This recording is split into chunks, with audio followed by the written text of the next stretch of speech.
Hello traders, bank Nifty के analysis में आपका स्वागत है। मार्केट क्लोज हो चुका है 44,360 के यहाँ पर। चलिए देख लेते हैं मंडे के दिन कैसे इसको ट्रेड कर सकते हैं बैंक निफ्टी को। मैं हर वीडियो में बार बार जैसे बोल रहा था कि 44,000 का हमारे पास एक सपोर्ट है, बट वो सपोर्ट एरिया को भी उसने ब्रेक करके क्लोज भी कर चुका है। तो अब जो हमारे लिए जो सपोर्ट एरिया है ना, वो मेन सपोर्ट एरिया ये है, यहाँ से लेकर ये पूरा जोन, ठीक है। मतलब 43,500 से लेकर 43,360 के यहाँ पर ये। हाँ, हाँ बराबर। ये जो इसका ये जो कैंडल का लो है ना, ये जो हैमर बनी है, ये कैंडल का लो है। ये जो लो है 43,345 का, ये यहाँ से लेकर 43,500 तक का हमारे पास सपोर्ट एरिया है। ये मेन सपोर्ट एरिया है। जैसा कि देखेंगे ना आप अगर बैंक निफ्टी को, तो आपको थोड़ा सा समझ में आएगा कि ये यहीं से ऊपर जा रहा, ऊपर जा रहा। देखिए, एक बार हो गया, दो बार हो गया, ये तीन बार हो गया, ये अब चौथी बार हो सकता है। ठीक है, चौथी बार। क्योंकि कहीं ना कहीं ये support, main support, major support है, क्योंकि यहीं से बायर्स आ रहे हैं, buy on dip, buy on dip, ऐसे ही जा रहा है। तो हो सकता है अगर कहीं भी इसके आसपास मार्केट आए, मुझे तो जिस हिसाब से लग रहा है कि मार्केट ऐसे नीचे एक वीक साइड बड़ी कैंडल बना सकते हैं, क्योंकि ये बहुत स्लो बायर्स मेहनत तो कर रहे हैं, मतलब फोर्स तो लगा रहे हैं अपर साइड जाने के लिए, लेकिन जा नहीं पा रहा। देख रहे हैं आप, ऊपर जा नहीं पा रहा। तो वो अगर किसी दिन भी, या मंडे के दिन या ट्यूसडे के दिन, किसी दिन भी अगर सेलिंग आई ना, तो ये तीनों को कवर कर लेगी। ऐसे जैसे कैंडल बनाया हूँ मैं, ये जो कैंडल बनाया हूँ, ऐसे पूरा ये जो तीनों है, तीनों को कवर कर देगी। तो सेलर तो मेरे को बहुत ज़्यादा लग रही है, क्योंकि बायर्स तो, बाइंग तो आ ही रही है यहाँ पर, लेकिन फिर भी सेलर्स भी आ सकते हैं। अब हम दोनों साइड मूव के लिए तैयार रहेंगे, बाय साइड भी तैयार रहेंगे और सेल साइड भी तैयार रहेंगे। दोनों साइड तैयार रहेंगे, जिस साइड मूव करना होगा उस साइड हम पोजीशन बनाएंगे। और देखेंगे ना, तो आपको एक वीकली चार्ट भी दिखा देता हूँ। ये वीकली चार्ट पे देखिए, एक हैमर भी बन चुका है। ये देखो, एक हैमर भी बना, एकदम परफेक्ट हैमर बना हुआ। तो कहीं ना कहीं हो सकता है।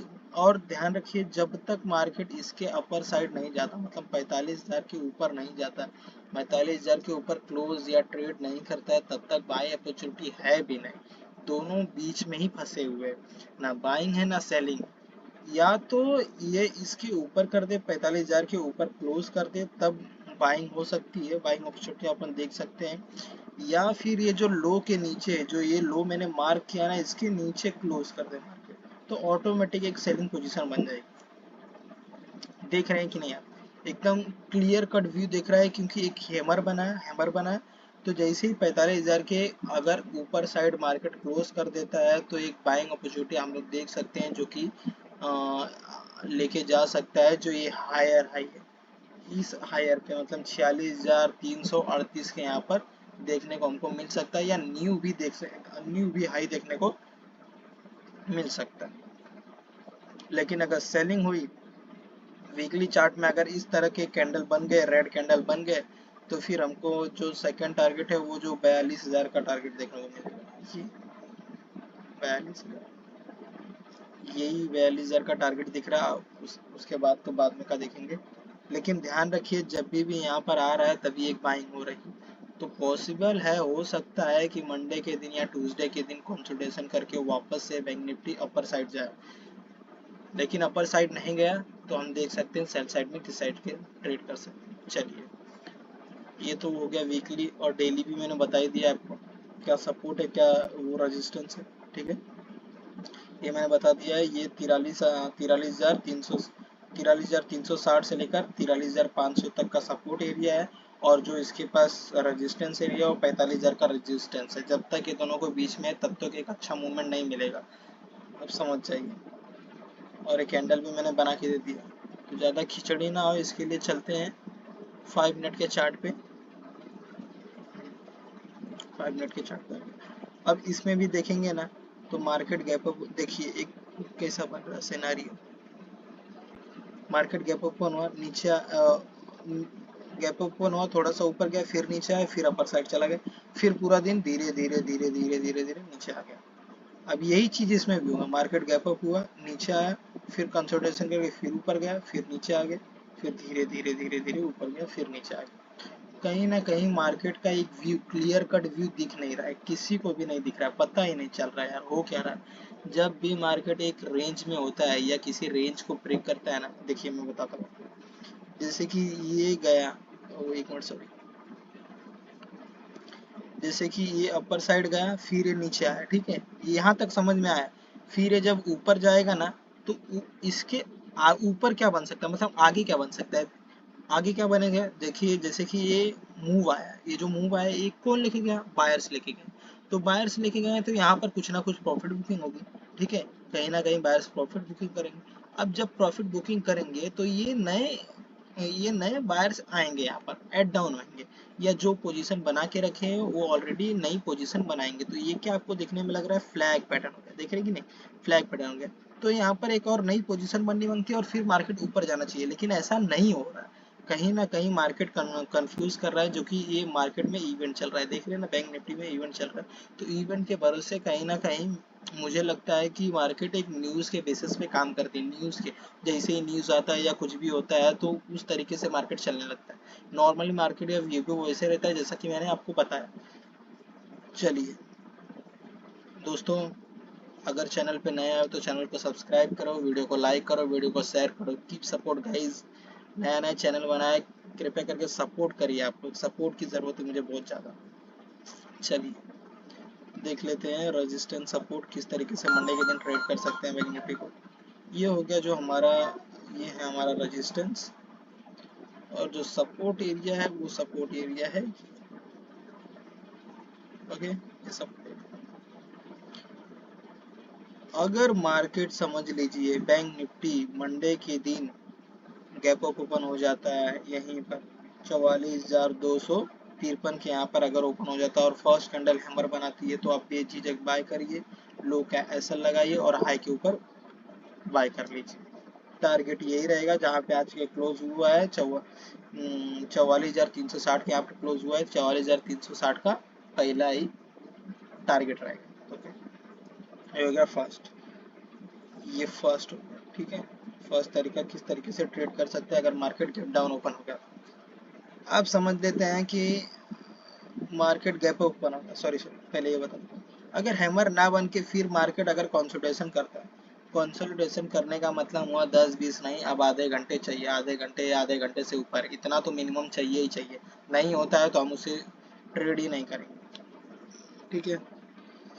कंसोलिडेशन करता है, देखिए क्यों, क्योंकि कंसोलिडेशन का मतलब हुआ कि ये जो बाइंग किए है ना, ये जो बाइंग हुआ है ना, यहाँ पर लोगों का एसएल होगा। अब जब एसएल कटेगा ना तब मजा आएगा, समझ रहे हो, अब जो बाइंग हुआ है जो एसएल कटेगा तब मजा आएगा, तभी एक मूव मिलेगा। अब अगर आधे घंटे से ज़्यादा कंसोलिडेशन होता है, ठीक है, आधे घंटे, ये हो गया आधे घंटे, अब जिस साइड मार्केट ब्रेक करेगा उस साइड आपको एक ट्रेड ले लेना, डाउन साइड होता है तो डाउन साइड, अप साइड होता है तो अप साइड ट्रेड ले सकते, ठीक है। लेकिन जो डाउन साइड का ट्रेड होता है, ट्रेड होगा ना, वो फर्स्ट टारगेट इसका 44,200 का होगा, और मैंने अप साइड का तो बता ही दिया कि क्लोजिंग का ही होगा 44,360 के यहाँ पर। अब देखते हैं अगर गैप अप मार्केट ओपन हो जाता है, गैप अप ओपन हो जाता है, फर्स्ट कैंडल अगर शूटिंग स्टार बनती है तो बेझिझक आप सेल करिए, रीजन के साथ है क्योंकि देखिए यहीं से सेलिंग आया और यहीं पर एक shooting star, perfect shooting star बना, देख रहे कि नहीं आप लोग, और क्या साफ सेलिंग आई। चलिए ये रीजन आपको समझ में आ गया, हाई का एसएल लगाओ, लो के यहाँ पर ट्रेड ले लीजिए, ये हो गया। अगर समझिए कि शूटिंग स्टार नहीं बना, ये तो हम तब डिसाइड करते हैं जब शूटिंग स्टार बनता है, अगर शूटिंग स्टार नहीं बनता तो भी हमको एक कंसोलिडेशन मांगता है जो कि आधे घंटे से ज़्यादा हो, ठीक है, आधे घंटे से ज़्यादा हो, आधे घंटे हो गए, फिर जिस साइड मूव करता है उस साइड के ट्रेड लीजिए। सबसे बेहतर तरीका यही है फिलहाल कि मार्केट को कंसोलिडेशन करने दिया जाए, ठीक है। हमारे हाथ में कुछ नहीं है क्योंकि मार्केट में इवेंट चल रहा है, इवेंट में न्यूज़ के बेसिस पे ही मार्केट चलती है ज़्यादातर। अगर मैं कुछ गलत बोल रहा तो आप लोग कमेंट करके बता दीजिएगा, ताकि मैं अगले वीडियो में या कुछ आप लोग से भी सीख पाऊँ नया नया, ठीक है। ये तो मैंने बता दिया, ये दूसरा तरीका हो गया। अब जो तीसरा तरीका है वो क्या होता है, तीसरा तरीका मैं हमेशा बताता हूँ कि क्लोजिंग हुई है तो किस हिसाब से ट्रेड करते हैं, ठीक है।